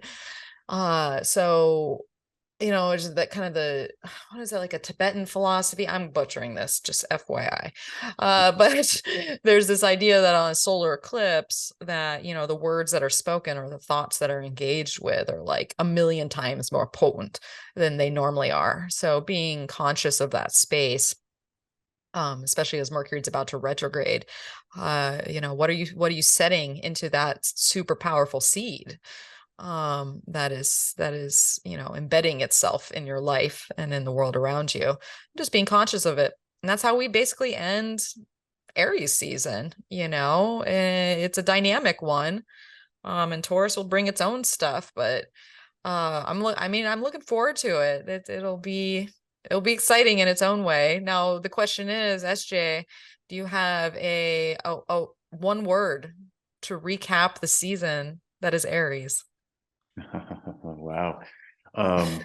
Yeah, I read that earlier, and I so my word, I don't know. I kind of like imagination. I'm just going to go with that, because I do think that the trine between Mars and Saturn and these water signs, with Jupiter being such an important component of it, Venus and Taurus during much of this period, and the creative themes that are so powerful that we described. I'm gonna stick with that. I think I would add some other words, but if it's just one word, I'll just say imagination. I would say like maybe imagination with nurturing imagination, protective imagination, imagination with purpose or something, reasoned and decisive imagination, something like this. Bring some of the Aries in, but imagination. I usually let people slide on the, Okay. a couple other descriptors there. It's kind of funny to ask for one word, because anybody who's doing this program does not have one word for anything. Let's just say that. Yeah, no, I do. I love imagination. It really taps into a lot of the themes that we have going on here.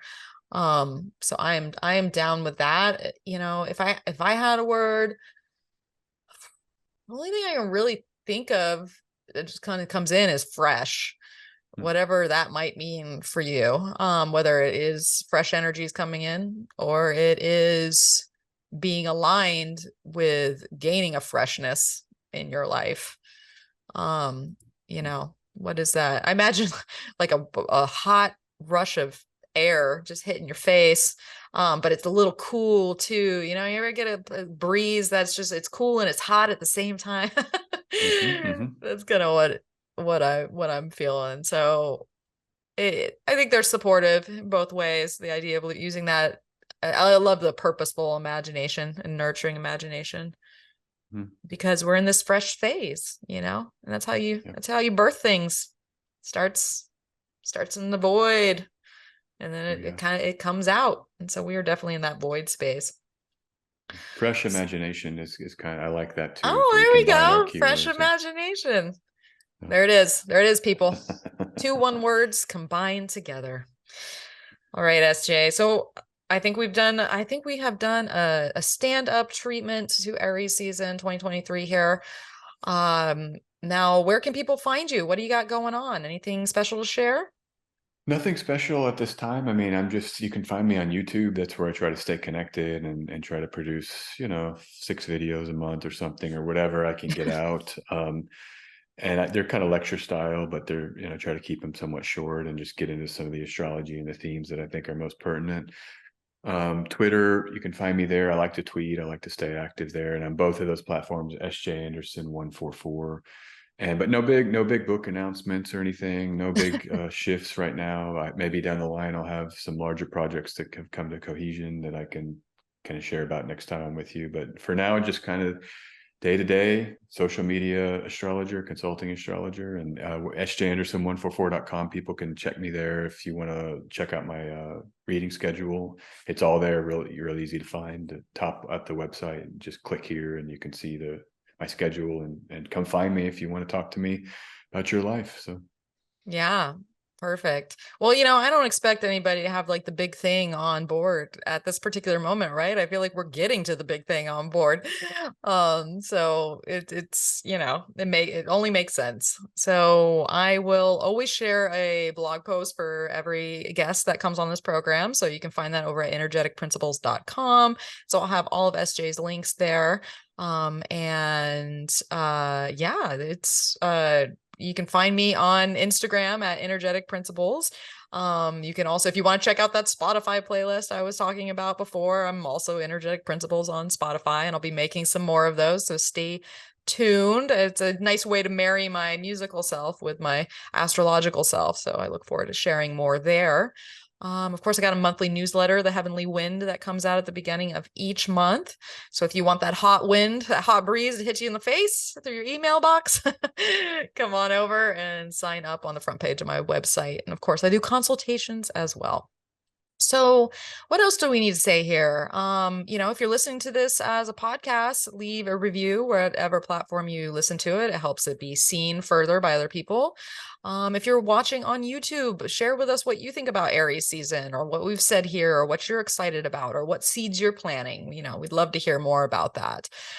Share it with a friend, spread the good word, let them know that the astrological spring is here and it is a dynamic one. SJ, it was a pleasure to have you back on the program. I'm so glad you were able to join me again. Yeah, thank you very much for having me. It's always a great privilege to be with you, and have a great Aries season, and I'm excited for all of us really as we get into this, and the major changes that 2023 represents. So, it's great to be with you to talk about them, and so thanks a lot. Yeah, absolutely. Well, hopefully you'll definitely be back when the time is right. So, all right, everyone. Well, we do wish you the best during Aries season. Go out, find your fire. It's always in there. And we wish you good luck to all. And as always, may the stars be with you.